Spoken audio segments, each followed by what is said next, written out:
Hi hello welcome back to my YouTube channel. இன்னைக்கு நான் எங்க இருக்கேன் அப்படின்னு பார்த்தீங்கன்னா பழைய பஸ் ஸ்டாண்டில் இருந்து அவினாஷி கோட்டோட எஸ்ஏபி தியேட்டர் ஆப்போசிட். நான் அந்த வீடியோ உங்களுக்கு காமிக்கிறேன். இப்போ நான் எதனால இந்த வீடியோ போடுறேன் அப்படின்னு வச்சா, ஏன்னா எல்லாருக்கும் எனக்கு தெரியும். கிட்டத்தட்ட ஒரு 3 வருஷமா எல்லாருக்கும் என்ன தெரியும். எப்படி தெரியும்? இப்படி மட்டும்தான் தெரியும். ஆனா என்னோட ஹெல்த் கண்டிஷன் என்னன்னு யாருக்காச்சும் தெரியுமா? தெரியறதுக்கு சான்ஸே இல்லை. ஏன்னா நான் எங்கேயுமே சொன்னது கிடையாது. ஏன்னா நான் ஒரு டயபெட்டிக் சொல்றது, ஏன்னா நமக்கு ஒரு ஏதாச்சும் ஒரு பிரச்சனை இருக்கு சொல்றது வெளியே சொல்றது யாரா இருந்தாலும் கொஞ்சம் சந்தோஷப்படுவோம் இல்லையா? சரி, நானும் அப்படிதான். ஏன்னா வந்துட்டு எனக்கு ஒரு இந்த மாதிரி ஒரு பிரச்சனை இருக்கு, இல்ல நான் டயபெட்டிக் அப்படின்னு சொல்றதுக்கு எனக்கு ரொம்ப ரொம்ப கஷ்டமான ஒரு இதுதான். அதனால நான் இது வரைக்கும் சொல்லலை. ஆனா இப்போ நான் உங்ககிட்ட ஷேர் பண்ணி விரும்புறேன். ஏன்னா நான் நிறைய இடத்துக்கு நிறைய ஹாஸ்பிட்டல் போயிருக்கேன். டயபெட்டிக் பேஷண்ட்ஸ் கண்டிப்பா நிறைய டாக்டர்ஸை மீட் பண்ணியிருக்கோம். உங்கள்கிட்ட ஒரு ட்ரைனிங் வந்துட்டு அவங்களுக்கு கண்டிப்பா கிடைச்சிருக்கும். இது சாப்பிடக்கூடாது, இது சாப்பிடணும், அப்படி இருக்காது, இப்படி இருக்காது, எக்ஸசைஸ் பண்ணு, வாக்கிங் போகும், அந்த மாதிரி நிறைய விஷயங்கள் எல்லா டாக்டர்ஸும் உங்ககிட்ட ஷேர் பண்ணிருக்கீங்க. மெடிசன் சாப்பிட்டுருப்பாங்க. டோசேஜ் கம்மி இருந்து நமக்கு ஒவ்வொரு பிரச்சனையும் வரும்போதும் டாக்டர் கிட்ட கன்சல்ட் பண்ண போனா என்ன ஆகும்? டோசேஜ் ஜாஸ்தி பண்ணிட்டே போகும். மற்றபடி எந்த ஒரு யூஸும் கிடையாது. நம்ம எவ்வளவுதான் ஃபுட் கண்ட்ரோல் பண்ணாலும், எவ்வளவுதான் ஜாகிங் போனாலும், வாக்கிங் போனாலும், என்ன பண்ணாலும் நமக்கு ஒரு லிமிட் வரைக்கும் தான் எல்லாம் இல்லைங்களா? ஆனா நமக்கு பிடிச்ச விஷயங்கள் நிறைய சாப்பிடணும் இருக்கு. டயபெட்டிக் சொல்லவே வேண்டாம்.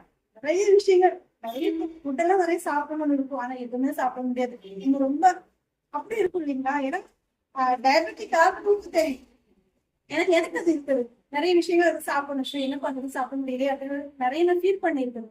ஆனா இப்ப எனக்கு இது கிடையாது. ஏன்னா நான் ஹாஸ்பிட்டல் போற டைம்ல டேப்லெட் இன்சுலின் வரையும் போறேன்.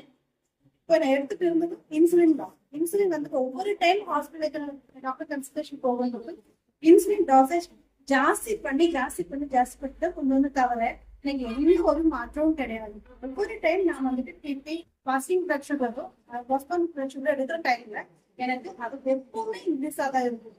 இந்த சுகர் கம்மி பண்றதுக்குன்னு நான் எத்தனையோ நிறைய ஆயுர்வேதத்துல கஷாயம் மருந்து அது மாதிரி நிறைய சாப்பிட்டுருக்குது. பாவக்காய் ஜூஸ், நான் என்னென்ன யூடியூப்ல நிறைய சர்ச் பண்ணி பார்த்துட்டே இருக்கும். அது எல்லாமே நான் வந்து ஃபாலோ பண்ணிடுவேன். ஆனா எனக்கு எந்த ஒரு மாற்றமும் இல்லை. இந்த சுகர் டயபெட்டிக் அப்படின்னாலே ஸ்லோ பாய்சன். அதாவது நமக்குள்ள வர சின்ன சின்ன கொஞ்சம் கொஞ்சமா நம்ம வந்து நம்மளே கொள்றக்கூடிய ஒரு நோய்கள். இது வந்துட்டு வந்தாலே வந்து நமக்கு என்னன்னா ஒவ்வொருத்தவங்களுக்கும் ஒவ்வொரு பிரச்சனை இருக்கும் இல்லைங்களா? எனக்கு என்னன்னா ஃபுட் பெயின்னா வந்துட்டு எப்படி நீங்க நினைக்கிற நான் நினைக்கிறதுல இல்லைங்க. அது வந்து நடக்கவே முடியாது. நம்ம வீட்டுல நமக்கு நடக்க முடியலன்னா அது என்ன வாழ்க்கை? ஏன்னா நமக்கு நிம்மதி இருக்க முடியல, எங்கேயாச்சும் போக முடியல, ஏதாச்சும் ஒண்ணு பண்ண முடியல, சந்தோஷமா ஒரு ஃபங்க்ஷன் அட்டன் பண்ண முடியாது, எதுவுமே பண்ண முடியாம நம்ம காலு ரொம்ப வலினா நம்ம எப்படி சந்தோஷமா இருக்குங்க? நீங்க ஒரு ஜாபுக்கு கூட போனா நமக்கு நிம்மதியா சந்தோஷமா அது ஒர்க் பண்ண முடியாது. ஏன்னா ஃபுட் பெயின். எனக்கு இருக்கிற பிரச்சனை ஃபுட் பெயின் தான். இப்போதைக்கு நிறைய பேருக்கு ஒவ்வொரு பிரச்சனை இருக்கு. ஃபேட் அதே மாதிரிதான். திடீர்னு வந்து நான் ஒல்லியா இருந்தேன். ஃபர்ஸ்ட் எனக்கு தெரிஞ்சவங்களுக்கு தெரியும், ரொம்ப ஒல்லியா இருந்தேன். ஆனா கிட்டத்தட்ட ஒரு இன்சுலின் போட ஆரம்பிச்சு. இன்சுலின் போட்டு என் உடம்பே வந்துட்டு நெட்டு மாதிரி ஆயிடுச்சு. அந்த மாதிரி குட்டி குட்டி வச்சிருந்தது. இன்சுலின் போட என்ன ஆச்சுன்னா ஏஜ் ரொம்ப ஜாஸ்தி. ஏன்னா எனக்கு என்ன ஏஜோ அதுல இருந்து 10 வயசு ஜாஸ்தி இருக்கிற மாதிரி இருந்துச்சு. அதுவும் இல்லாம பாடி ஃபேட். எல்லாரும் என்ன சொல்லணும் தெரியுமா? நிறைய சாப்பிட்டு குண்டாயிடுச்சு. சத்தியமா இல்லைங்க. ஏன்னா வந்துட்டு நான் குண்டான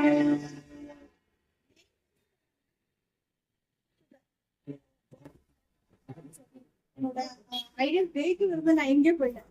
நமக்கு வந்துட்டு அதை கண்ட்ரோல் பண்ண முடியாத சுச்சுவேஷன் போறோம் அப்படின்னா அதுக்கு ரீசன் டயபெட்டிக் தான். எனக்கு ஒவ்வொருத்துக்கும் ஒவ்வொரு இது இருக்கும். என்னோட விஷயம் நான் உங்களோட ஷேர் பண்ணிட்டு இருக்கிறேன்.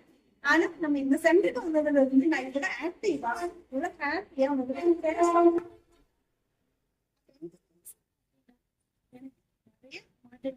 80% வரைக்கும் 10 days நான் இன்னைக்கு 30 days 10 daysல எனக்கு 80% வரைக்கும் என்னோட பெயின் ரெடியூஸ் ஆயிருக்கும். அது ரொம்ப சந்தோஷமான விஷயம். எத்தனை வருஷமா முடியாத ஒரு விஷயம் இது 10 நாள் முடிஞ்சு அப்படின்னு அதுக்கு ரீசன் அதுதான். நான் வந்து ஷேர் பண்ணணும்னு இருக்குது.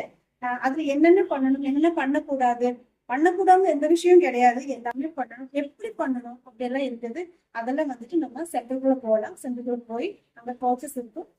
அவங்க எக்ஸ்பீரியன்ஸ் அவங்க என்னென்ன பண்ண இது பண்ணி நான் சொல்றதை விட அவங்க சொல்லுவாங்க. அவங்க சொல்றதுக்கு நம்ம ஃபாலோ பண்ணாலே போதும். வேற எதுவும் நம்ம மொழி யூஸ் பண்ணிட்டு பண்ண வேண்டாம் எங்க கோச் சொல்லுவாங்க.